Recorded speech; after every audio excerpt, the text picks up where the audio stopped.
name is Judy Brody, and I'm the Collaborations Director at the Jewish Arts Collaborative. I am so excited to be here at Bettina's Bakery in my cozy little corner in Newton for today's conversation, More Than Matzo Balls, which is a part of our Taste of Israel Restaurant Week. Created by JArts in 2019, Taste of Israel encourages both chefs and foodies to explore Israel's diverse culinary landscape. Israel serves as a melting pot of cuisines: Moroccan, Yemenite, French, Bulgarian, Russian, Ethiopian, Druze, and many others. Taste of Israel features restaurants with a variety of cultural and ethnic backgrounds. I am here today with Master Baker Bettina Scemama and Judy Bolton-Fasman, arts and culture reporter for JewishBoston.com, to discuss Sephardic Jewish cuisine as experienced in Cuba and other Latin American countries. Today, we are going to dive into Jewish culinary history, exploring how Jews have adopted the cuisines of the myriad of places in which they have lived. Before I hand it over to Judy and Bettina, I would just like to ask that everyone please put any questions or comments in the chat, and we will be sure to address them at the end of the conversation.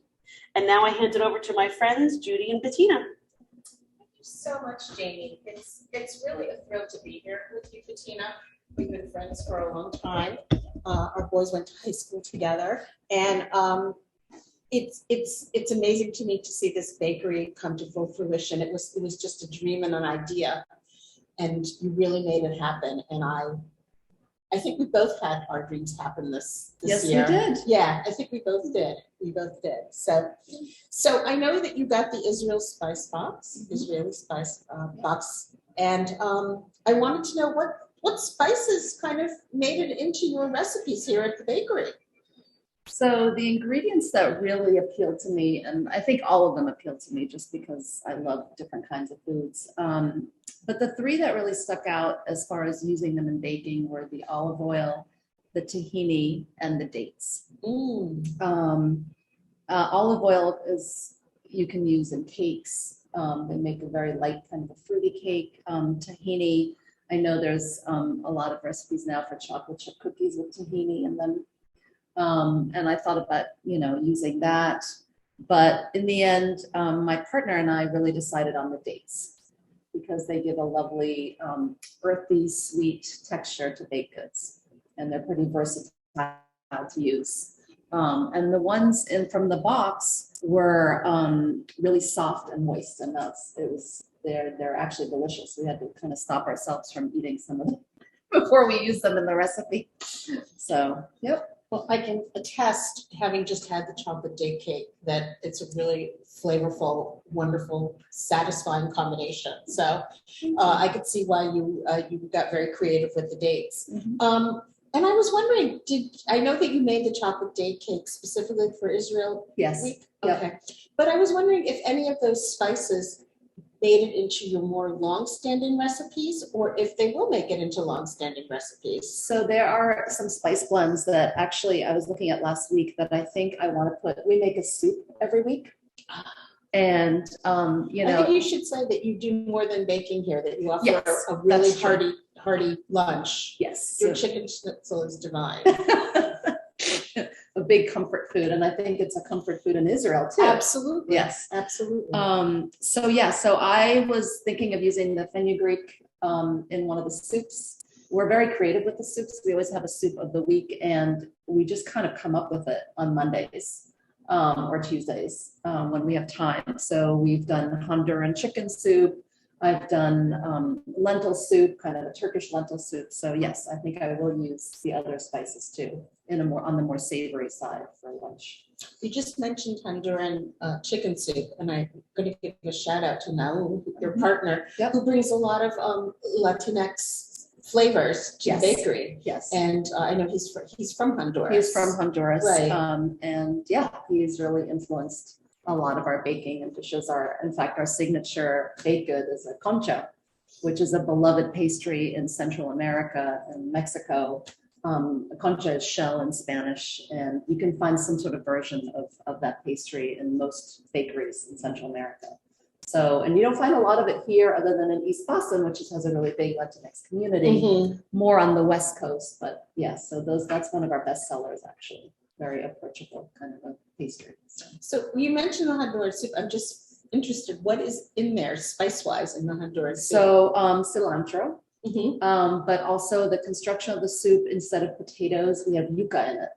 Ah, of course. And shredded chicken and some adobo. So it's kind of a chicken soup, but Latinx style. Right, right. Yeah. So did did the spice box make it home to your sort of dinner recipes or your, So again, breakfast recipes? the olive oil is delicious. So yes, Mhm. for sure. I still want to experiment with the dried lime. Ah, Yes. So that's one thing that's still on my, I always love trying new spices. And the tahini, I don't know, it's really good tahini. So do I want to use it in some hummus? Do I want to try the chocolate chip cookie? I don't know. the chocolate chip cookie sounds intriguing With to me tahini? with tahini. Yeah. I've heard people do that. I would love to try that at some point.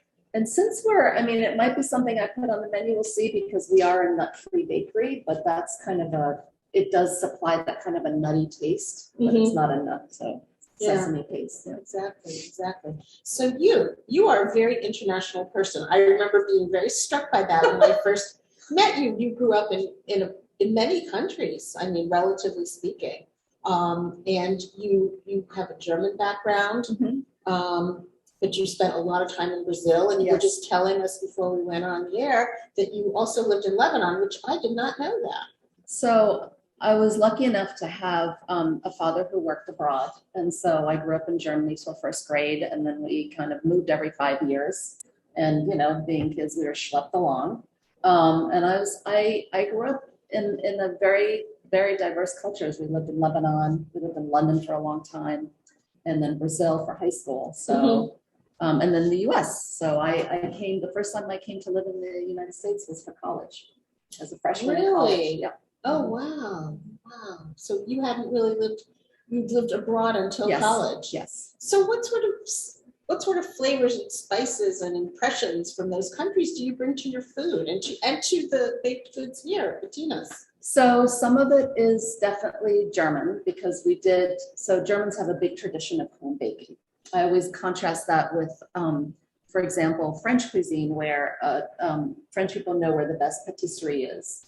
But usually if you're German, you know how to make a couple of cakes. The Sundays are for cake, Kaffee und Kuchen, which is cake and coffee. So for sure, I love to bake cakes, but cakes that are approachable that you want to eat every week or even every day. Like the Streuselkuchen, which is a crumb cake, which we do different fruits in. As I said before, I'm open to any kind of flavor. I love Middle Eastern food. Brazilian food is slightly different from Latinx food. It has its own kind of culture and cuisine. And that's one of my goals here, is even to bring some Brazilian baked goods, like the pão de queijo, which is a chewy cheese bread. Oh, that sounds delicious. It's really good. And also gluten-free, actually, because I do have a lot of customers asking for gluten-free, and it's a product that's made with tapioca flour. So that's great. You are not gluten-free at the moment? We are not. I have had some requests, but this is our 4th month open. So, right. So it's still a work in progress. Work in progress. That's exactly what I was going Yeah. to say. Work in progress. So we talked a little bit about Naoon, and I wanted to know what he does here at the bakery in terms of contributing to the recipes and making the recipes. So we really collaborate on all the recipes. He runs all the production in the kitchen, and we kind of loosely divide it up, and I do the front of the house work. I'd say he does 80% of the baking, and I do 20%.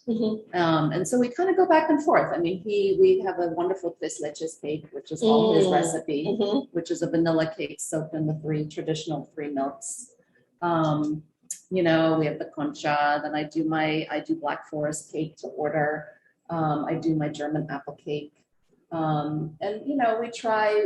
kind of think of different things that we can fuse the two cuisines, and with a lot of American influence too. Right. I was talking to a friend the other day, and she lived in Italy for a long time. And she said Italians are not really home bakers because they have a bakery on every corner, and that could do it better and more conveniently for them. Is it the same way in the places you've lived, like in Germany or in Brazil or So in Brazil, I've always really liked baked goods from early on in my childhood. I was kind of destined to become a pastry chef. Brazil has wonderful bakeries, yes. So I did eat a lot of baked goods in Brazil. Germany does have great bakeries too, but like I said, there's a big tradition of like having your knowing how to bake your Oma's cake. Your Oma is your grandmother. So they're home bakers. Past home bakers for sure. Mhm. I'm trying to think. I mean, Lebanese, I lived in Beirut, Lebanese cultures, they make wonderful sweets, but you don't make those at home because they're like the multi-layered phyllo, pistachio soaked in syrup type of sweets. I lived in England for a long time, and I'd say, British people love to home bake, as you can see the Great British Baking Show. I love the Great British Baking Show. So it's my relaxation. So yeah, I mean, I think that's, like I said, I think Germans have a big home baking tradition. Right. And I think Americans do too. I mean, that's one of the things people, especially during the pandemic, all these bakers came out of the woodwork, right? Including my son. With his breads. Yeah. But I want to go back to what you said about Lebanon, the pastries there, which are they sound a lot like, just anecdotally, the pastries that my grandmother made that were Turkish and Greek influenced. Very laden with honey, very sweet, very layered phyllo dough. In fact, I remember one of my favorite things that she made was something called tishbishti, which was dripping with honey, rose water. You could taste the rose water in it, and it had pistachios or whatever sort of nut she had on hand. And that was, and when you bit into it, it just was so flavorful and it was so moist. And that's something that I took away from the Sephardic side of my family. Oh, for sure. And I was going to say rose water is another big ingredient. Huge. And as I said, going back to moving around a lot, when we moved to London, there's amazing Lebanese bakeries in London, because there's a lot of transplants from the Middle East. Sure. And so I was, and I have to give credit where credit is due. I also had parents that were very open to other cultures and always made sure that we really, and that, that's something that I've really incorporated in my life, is that you experience other cultures through their food and be open to trying different foods. And it tells you, it tells you a lot about the culture too, the kinds of foods. Absolutely. It's kind of the soul of a culture is, I think, the foods that are. Well, it's sort of like where you were grounded and where you come from, you use those foods. I mean, my father's family was Eastern European, so there was a lot of potato, a lot of cocoa going on, a lot of cabbage going on, and it's very different from my mother's side of the family, where everything had raisins in it. Everything was studded with raisins. My mother made a meatloaf with raisins, and my father would just like sit there and go through the meatloaf and try to pick out the raisins. But I just adore raisins, and and I just published an essay, or I'm getting an essay published. It's called Recipe for a Cuban Dinner. Oh. And it's picadillo. And picadillo is, of course, the ground meat. And there's, and one of the features of it is raisins. And it's actually dedicated to a friend of mine who is a phenomenal home cook. And Brenda adapted that recipe for me, because when I handed it to her, there was absolutely no, there were no measurements. There was no, there was no ingredients list. And she improvised, and when I tasted it, it tasted like my grandmother made it. So that that speaks to her talents and her vision as a cook. So, but raisins, and I think that she might have been a little dubious about the raisins, but she went with it, and she made it work. I mean, whatever she did, she made it work. Whatever spices she used, she even used like old-fashioned taco sauce at one point for it. So I'll give you the recipe. It sounds delicious. She really, it was really a gift the way she adapted it. Yeah, that's lovely. Yeah, that's the sweet with the salty. That's what the raisins bring with that. Right. It's like the date cake has a little sea salt on top. Right. But if you dare to tell my husband I'm going to, if I dare tell him I'm going to put raisins and meatloaf, he's like, he runs the other way. I love raisins. I think he's very Ashkenazi centric that way. But yeah, so, and of course we have, our own versions of knishes. We have the Brecas, which my grandmother and aunt made phenomenal Brecas with all sorts of interesting stuffings, with spinach, with potato, with cheese and potato. And then they even, when they weren't having a dairy meal, they improvised with meat, particularly with ground meat. So, yeah. Oh, you're making me hungry. I know, I'm making me hungry too. That sounds so good. Yeah. Yeah, Brecas is something, I think Brecas kind of straddle the sweet and the savory. Yep. You know, I think it can go either way with them. So Any stuffed food is just, love it. yeah, right? Right, exactly. Yeah. So what's your best seller here at the bakery? I would say our best sellers are the concha and the breakfast items. We do a blueberry scone, which is very tender and delicious. I had your lemon scone the other day. And the lemon is the other, To die for. And I'd say the Schnitzel Sandwich at lunchtime. It's the best. I love it. One of our best sellers. It is. It's, the thinly pounded chicken breast, and we make it to order, we cook it to order. It has some pickles on it. It's simple but good. And we, again, it's like so my partner and I have both been pastry chefs for a long time and work in many different places, and we make our own focaccia bread. That's his recipe that I don't know what place that he made it in, but we make it here every day, and we use it for our sandwiches. So it's kind of a fusion of everything. Yeah, the focaccia is really great on that sandwich. And I have to say the pickles are divine. Well, everyone asks me, what are German pickles exactly? And I'm like, if you have bread and butter on one side and like a very, very sour dill pickle, they're kind of in the middle. They're not too sweet, not too salty. They're the small ones. They're the small round pickles that you serve at the sandwich, right? They're like, not as small as cornichon, but they're a little bigger than cornichon. What is cornichon? They're French. They're the tiny French pickles that are very sour. Okay. Yeah. No, these really brought up the schnitzel flavor. I find them at the Russian supermarket in Needham. See, Street. you do it all. I shop around. You shop around. You're the ingredients maker. Yes. So you are natural for Israeli cuisine. Yes. Oh, that's one of my things. I love going to different cultures, food stores. Well, I think also Israeli cuisine kind of reflects what you do and what you attempt to do with your recipes and with your baked goods and probably even with your home cooking. It's a lot of different culture influence, and I love that. It's the best. So, yes, I love going to any country I travel to. I always go to a local supermarket. That's interesting. Really important. What do people there eat every day? What are the staples? It shows you what's, and everything. So from Finland and even in Ghana, we went to this local supermarket in Accra in Africa and looked at what are people buying. That must have been fascinating, spice-wise. Spice-wise, just everything, So yeah, I like local supermarkets are my favorite. Get off the tourist thing and go look, what are people buying every day? I think that's a great suggestion for anybody traveling. Yeah. It really tells so much about a culture. It does. So much about a people. Yeah, which aisles have the most diverse stuff? Which aisles have, what are the things that sell the best at that supermarket? It tells you a lot. It's fantastic. Yeah.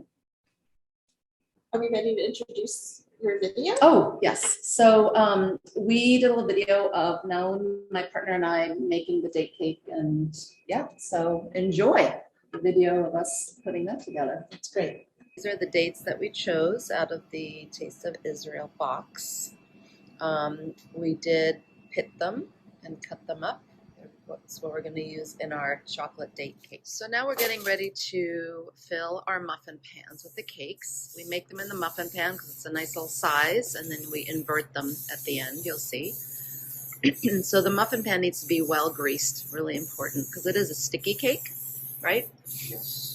So if you can get like a baking spray, we use one that commercial bakeries use. That's really good, but you can also use a commercial baking spray you can buy in the supermarket. I think Baker's Pride.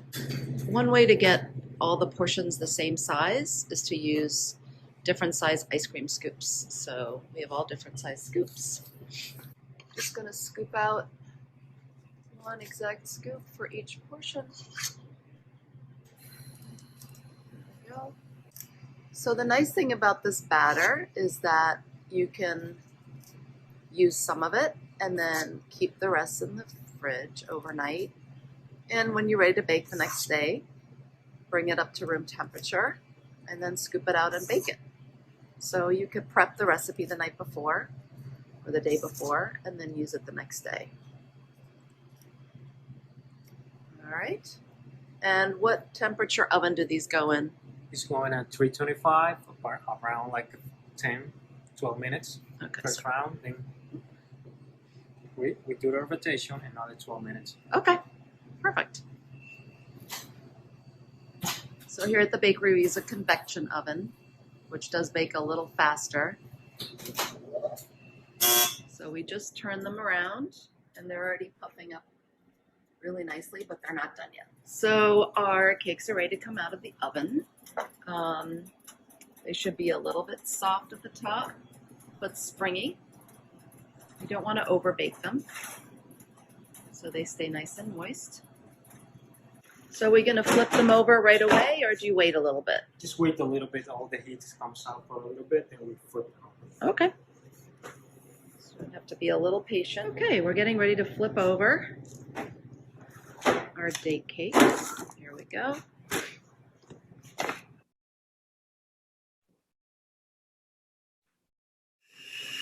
What's nice to do is to put the dulce de leche on top of the cake while it's still warm.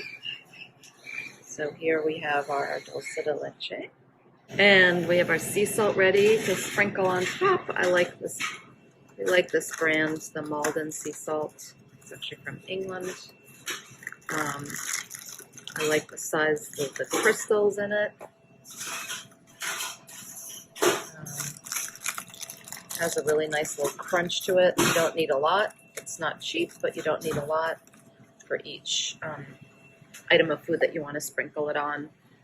It's a finishing salt. You don't want to use it in the recipe, just to add kind of the final touch on top. Here goes the dulce de leche right on top.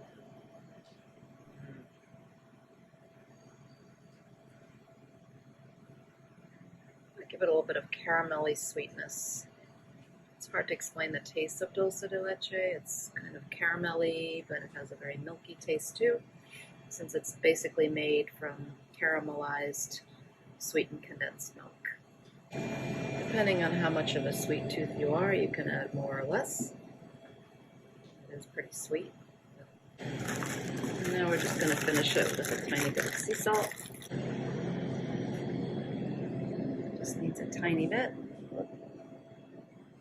As you can see, just a few crystals. And those are our chocolate date cakes. So just to show you inside, there we go. Nice and soft and delicious. They're really good when they're warm. And if you buy one at the bakery, you can always microwave it for a few seconds and then eat it warm. It'll be really good. So it's my turn now. It is. It is my turn. Tell me about your family story about food, Judy. I know we've talked a lot about food. I've had a checkered career with food, but I will. My family, my mother's family is from Cuba, but you know, as Latinx as I grew up, and I felt that she was very committed to being a Cuban. She felt very Cuban. She was really only there for one generation. My grandmother was born in Greece, and my grandfather was born in Turkey. And they came to Cuba as teenagers in the early 1900s because the family either went to Palestine at that point, or they went to Cuba, because they thought that it would be easy to adapt to the language in Cuba because they spoke Ladino. And Ladino is kind of a 15th century Spanish that's laced with Hebrew, laced with Arabic. It's really a stew of languages, much like the cooking we've been talking about. So it was just easier for them to adapt. They learned, Spanish, in a flash, and there they were in Cuba. And my grandparents, ironically, also, I remember them feeling very Cuban and being very Cuban. They really longed for Cuba when they were here. I really I really got the sense, even as a kid, that they were in exile. I mean, not only because they settled in Connecticut and the weather was kind of difficult for them, but just they really longed for Cuba. And I think Cubans in general sort of have that longing and feel like they're in exile. I mean, the country was on lockdown for 60 years. And I think that certainly affected me, and it certainly affected my family. Now, we were talking before about raisins. Raisins are a huge feature in my house, or were a huge feature in my mother's house, my parents' house. I like raisins too, but I don't buy them as much because nobody into my house is into raisins. But my mother was not a wonderful cook, but she was a Cuban cook, if that makes sense, because whatever she cooked had sort of that Latinx influence and Sephardic influence. And raisins are an absolute staple of Sephardic cooking, or at least in my experience, an absolute staple of Sephardic cooking. They went in everything. They went in everything. We also, it's sort of hard to be a Cuban Jew because there's so much pork and ham in the recipes. And I never thought about that. yeah, it was, I mean, you make it work, but I remember my mother trying to make paella, and instead of using sausage, she used kosher hot dogs. Fusion cooking. It's fusion cooking. She was an early fusion cook. Let's put it that way. But there is a kind of a funny story about my mother and cooking. My mother is a character, and when I probably was in college, she taught Spanish for many years in the local high school, and she went on to have a student who was a reporter for the Hartford Courant, and they were doing a Passover feature. And she said, "Oh, I know Mrs. Bolton, is Jewish, and maybe she's from Cuba. Maybe she'll have some interesting recipes." Well, my aunt was the cook of the family, and my aunt was going to front my mother and make food that was going to be shown in the newspaper. Okay. Well, as they frequently did, they had a little argument. And my aunt said, I'm not cooking for you. Well, my mother, not embarrassed at all, gave this crazy recipe of matzah meal and orange juice to make what she called bizcochos. And there were other women in this Passover feature, in front of tables of food that could feed an army. My mother had an empty plate before her. This is what I think of when I think of cooking in my parents' house, which is really because my grandmother and aunt really were phenomenal cooks. And one of the things that I remember my grandmother making was tongue. I mean, she had no hesitation to have a big piece of tongue and, do whatever she did to it. Usually she pickled it, and it was just delicious. Now the thought of it kind of, now that I kind of put two and two together as an adult and realize what it is, I'm not so keen, but she really did she really was phenomenal. And my aunt was kind of the Brecas maven. She invented all sorts of, guava. Yes. I love guava paste. She was. That's one of my favorite ingredients. Isn't I'm it still good? looking for something to do here with that. Yes. Yes. Yes. She was a guava maven also, and she used that in her Brecas as well. That's a big Cuban. Very big thing. Cuban. I know. Very big Cuban. With Cuban cream flavor. cheese is good too. Oh yeah, yeah. We love our guava. So, and there was some Greek and Turkish influences. I told you before. There was, the JewishBoston was a very big, and my grandmother made a Passover version of it that was still absolutely delicious. Wow. Because JewishBoston is not like a big fluffy dessert. It's it's square. It's a square piece of dough kind of soaked, but flour kind of soaked in honey and stuff. And she was able to transform that into a kosher for Passover recipe. So they were phenomenal. They were really, really, really phenomenal. So cooking was a little, in fact, I earmarked a little section in my book Asylum on what dinners were like in my house. I was going to say that was one of my favorite parts of your book, like talking about food and the quirkiness of food in your house. So I'm glad you're going to read some of your book. I'm just going to read a paragraph. Yeah. talk about women making their dreams come true. My mother went back to school when I was 5 years old Yes. to get her master's degree in Spanish literature because it was very important to her to be independent. And she went on to get another master's degree in education, and she was a longtime educator. But 3 kids and dinners were challenging as she was studying for her master's. So I loved watching my mother trying to make dinner. She barely knew how to cook and resented having to come up with something for the table every night. As she conjured for me another installment of Don Quixote's adventures with the hapless Sancho Panza and the prostitute Dulcinea. To the fantasist Don Quixote, Dulcinea was the finest of women. She was dulce, sweet. In my mother's account, Dulcinea was hapless and fea. As Mom stirred canned vegetables and ketchup into a pot of stewing meat, the mixture splattering on the book's pages, she said that Don Quixote's precious library burned. He was too influenced by his book, she said, as if that also explained our charred dinners, the exoskeletons of which we scraped off Pyrex pants. Those were sort of our dinners. And I think, in fairness to my mother, I think there was sort of an attempt to make American recipes for my father. Mm-hmm. And, I just don't think she actually got the hang of it. My grandmother Bolton was also a wonderful cook. She was much older when I was born, so we didn't eat as much of her food. But when we walked into her house, it smelled like pledge and roasted chicken, It was wonderful. She was great. And she was a matzo ball person. She was a light matzo ball. She was light and fluffy. Light and fluffy. She was a light and fluffy matzo baller. But she made chicken. She made all kinds of things. Kreplach. So I leaned more a little towards the Latinx because my father's family was not at all observant, so we didn't do a lot of holidays with him. Interesting. For him, we did a lot more holidays with my mother's family. And Passover was always a very big one. Right. With my grandfather, co-opting, the Jewish messianic exile story and saying next year in Havana, because because that's how much they wanted to go back to Havana. That's how much they were invested. It's a longing. There's a Brazilian word called saudades. Yes, that expresses that longing.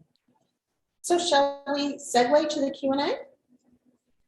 Yeah, I'm happy to read some questions that came in the Q&A. One of the big ones, Bettina, is people really want the recipe for your date cakes. Would you be willing to share that afterwards if we could send it out? Yes. Participants? Yes. Awesome. Mm-hmm. We'll have to scale it down a little bit. Which leads to another question. So you have the whole ingredient of the Israeli box, all the different ingredients to choose from. What drew you to the dates, to do your cooking with the dates? I think dates, I've always loved dates because it's really personal. It's, eating them in the Middle East. Then a lot of British baking has dates in it too. So I tried to, but I was really drawn. I like eating them raw. It's they do well in baked goods. I just, there's different cultures that use them, and I don't know. They just have a wonderful texture, and they give this certain thing to baked goods. So that's why. All right. So Judy, you talked a lot about cooking experiences with your family. And what we wanted to or not experiences. No, but they are experiences. They're still experiences. Exactly. I'm So still now- talking about them. What do you now cook with your family? What traditions have you brought to your children and your family here in Boston? I have to say my children are very interested in cooking. My son in particular is a wonderful cook, and he makes wonderful cakes. He has made Brenda's picadillo, which I've come to think of that recipe is very much hers because she did such a wonderful job adapting it. We also, he loves making all kinds of chicken recipes. He makes Moroccan chicken. You notice I'm attributing most of the cooking to him. And we love plantains. We love using plantains for anything. Plantains, the sweet and the not sweet. With raisins or without? No raisins. No with raisins. no raisins with the plantains, but the plantains are a very big staple. especially when they were little, they loved it. So we, when we did a lot more cooking when, we had a full house. So those are a lot of the things and then, just sort of regular, American stuff that you make for kids, chicken nuggets and things like that. Yes, very familiar with that. Is there any Cuban traditions that you would like to see here in the United States, food or otherwise, but anything that you think would really be meaningful here in the U.S. from Cuban traditions? I'd like to step back and give a more general answer to that. I went to Cuba 10 years ago, finally, and it was a very emotional experience for me. And I would love for our two peoples to know each other even better. Cuban people love America. I mean, they're crazy about America. They love us. They are, they sort of almost have like a cabin fever because they've been on lockdown for so long. So I think I would love to see our two peoples get to know each other more. They're 90 miles from our coastline, and that was always a very big thing in our family. So close and yet so far, and that really informed a lot of my childhood and a lot of my thinking about Cuba. So I think just getting to know each other would really be an amazing first step. Awesome. Bettina, one more question for you. So we heard all about your international life growing up, right? All over the world. So when you saw this box of ingredients did any of it, you said you were in Lebanon, right? You weren't in Israel, but you were in Lebanon, which has very similar spice profile and cuisines. Did you find any similarity, anything that evoked memories of Lebanon in that box? For sure, the tahini too, because as in, I think, Israeli cuisine, Lebanese cuisine, there's also a lot of sauces with tahini. And you'll eat, it's not just in something, but it's also as a condiment almost for anything. Olive oil, I've been using olive oil since I can remember. And we traveled in the Middle East. We went to Cyprus as well, and went to markets and bought, again, my parents were very open to foods from different cultures, and so the olive oil really appealed to. One I forgot was the berberus spice. Which I'm interested. That's North African. Yes. And I've actually traveled to Morocco, and I love Moroccan food. So that's another one I really want to use in a soup. Maybe I think that would marry well with lentils, or so. Yeah. So I the only one I've never used is those dried limes. That's something I still want to kind of explore. Explore, exactly. Yep. Absolutely. Just lots of requests, like I said, for your recipes. I did have one request for Brecas recipe. I know, and me too. Judy, no pressure. I'll see what I can do. My aunt doesn't use recipes. She doesn't use measurements. Nothing. So I have to. I'm afraid people might have to improvise, consult Google or something. I don't have a good Brecas recipe. But those are really, we actually, one of our recipes is from my partner's mom. It's the soft flour tortilla, and we had her come in the kitchen here, and we watched her do it, and we wrote it down. Right. We weighed things as she was doing a bit of this, a bit of that. We weighed everything, and now it's on our menu as the baleada, which is a Honduran tortilla. Yeah. So it is work though. Like my aunt lives far away in Virginia. I know. But I would, that is sort of a dream of mine to go to her kitchen and just watch her do stuff. Yeah. Document. Yeah. All right. I think we're so just about at time. So I really want you to talk a little bit about your book, Judy, because this was the last I've known you for a while. And this is your new baby, just as the bakery is my new baby. Yes. And it was full disclosure. Thank God that it came out when it did, because it was the last book I managed to read before we opened the bakery. And I don't have a lot of time to read, but it's so personal on some level. And it's also because I know you well, but it's emotional, but it's cultural. It's everything in one memoir. So if you could talk a little bit more about it. Oh, I'd be happy to. Yeah. There's a secret at the center of the book, which I'm not going to give any spoilers. Oh, no, I won't. But I will say that there's a prologue that a lot of people responded to and asked me a lot about at my book events. My father sent me a letter, when I was in my early 20s. I was in graduate school, and I knew this letter was going to be something special and something different. We had been corresponding. I was living in New York. He was in Hartford, Connecticut, and we had been corresponding as a way to sort of have our own private relationship. And when I went to my mailbox, I lived at the 92nd Street Y. It was like a big dormitory for people all in their 20s and stuff. I know the nice. Yeah. And this letter was really it was thick, and I thought, oh my God, what did he write here?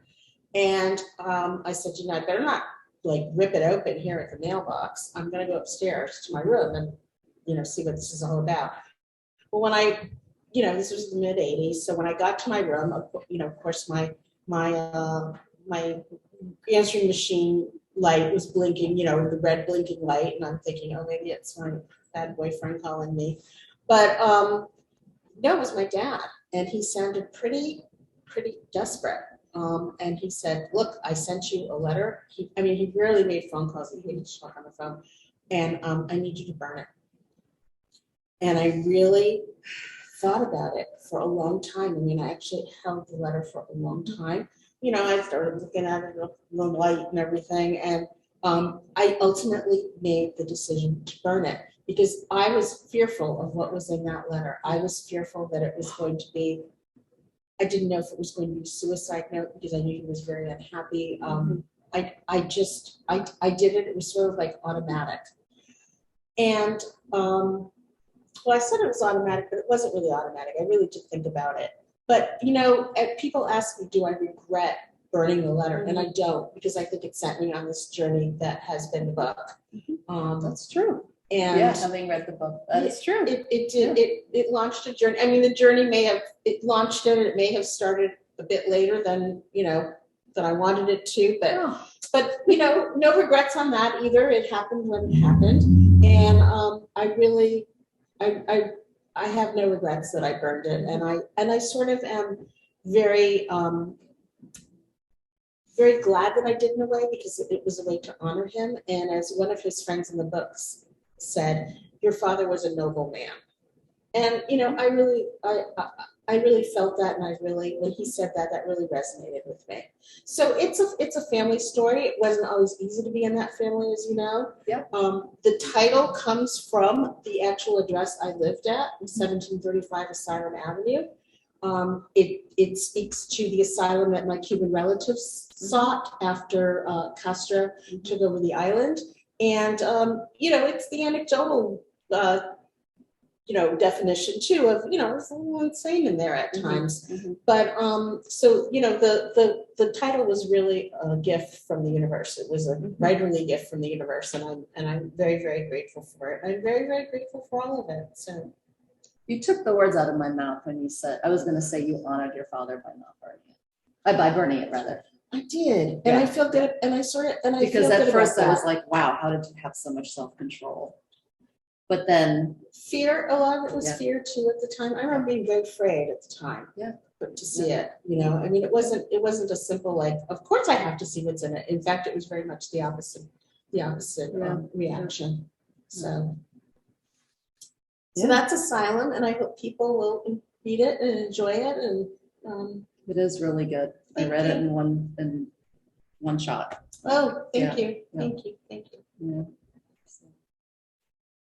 All right, well, huge thanks to Judy and Bettina for being here and sharing your stories, your recipes, your experiences with us. Please come check out Bettina's Bakery. You can see my cozy little window spot that I have here in Newton, along with the 25 other restaurants that have participated in Taste of Israel this year. You can find out all the information at JArtsBoston.org. Also, all of JArts programming is free, but if you like what you see here, we ask you to please make a donation, again, at JArtsBoston.org. Huge thanks to everybody here at Bettina's and to the team at Jewish Arts Collaborative, and B'tei Avon, everybody. Eat good food and tell good stories. Thank you so much.